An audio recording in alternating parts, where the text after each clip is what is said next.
जीवन में कभी किसी चीज पर घमंड नहीं करना चाहिए।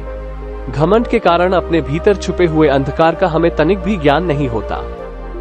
हमें जीवन भर ये भ्रम रहता है कि इस संसार में हमसे ही रोशनी है, हम ही जीवन के सारे सम्मान और लोकप्रियता हासिल करने के लायक है। लेकिन ये कहानी हमें स्पष्ट कर देगी कि प्रतिभावान मनुष्य के भीतर भी अंधकार हो सकता है।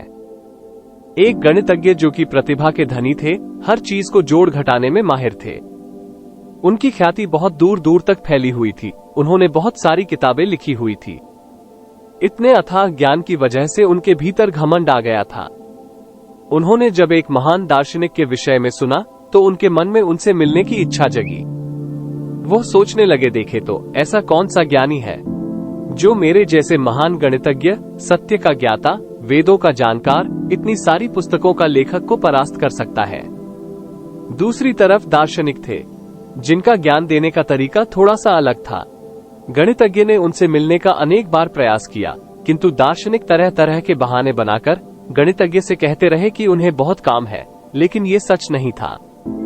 दार्शनिक को कोई कार्य नहीं था, वो सिर्फ गणितज्ञ को इंतजार कराना चाहते थे। 3 दिन इंतजार कराने के बाद दार्शनिक गणितज्ञ से मिलने के लिए आए।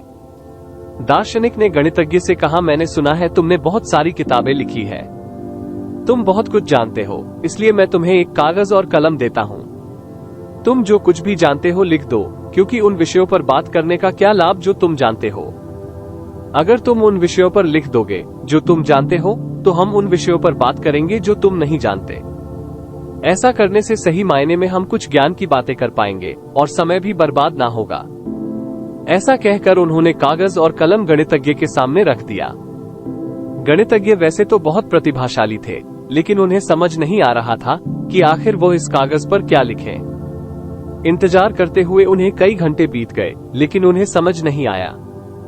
गणितज्ञ ने कहा, मैंने जीवन में बहुत सारी पुस्तक लिखी है, लेकिन इस कागज पर क्या लिखूं मुझे समझ नहीं आ रहा। मैं अपने भीतर एक अजीब सी उलझन महसूस कर रहा हूँ। मैं सोच सोच कर थक चुका हूँ। मुझे नहीं समझ आ रहा इस कागज पर क्या लिखूं। दार्शनिक ने गणितज्ञ की ओर देखा।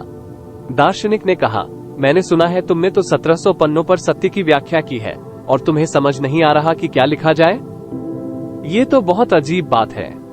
ये सुनकर गणितज्ञ की आंखों से अजीब प्रकार के आंसू निकल आए, जैसे कि पल भर के लिए उनका ज्ञान कहीं उड़ सा गया हो।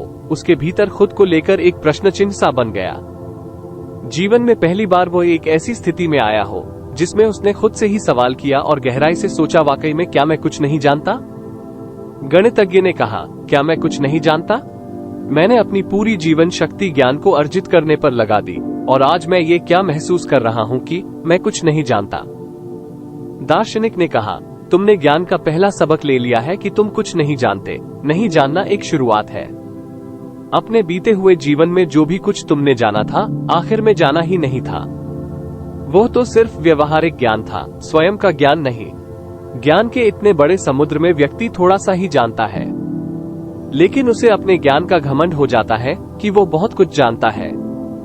सच्चा ज्ञान तब होता है जब समझ में आता है कि वो जितना जानता है वो बहुत कम ही है। सबसे पहला ज्ञान यही है, अपनी अज्ञानता को जानना। मनुष्य सब कुछ जान सकता है, लेकिन जो जान रहा है उसको नहीं जानता। अपने भीतर बैठे उस अंधकार को नहीं जानता जो बाहरी ज्ञान से घमंडी हो जाता है। उसकी नजरें कभी खुद को नहीं देख पाती।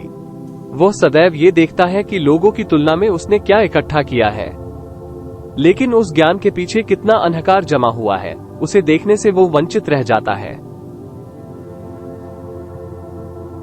उम्मीद करते हैं आपको हमारी घमंड चूर कर देने वाली कहानी पसंद आई होगी।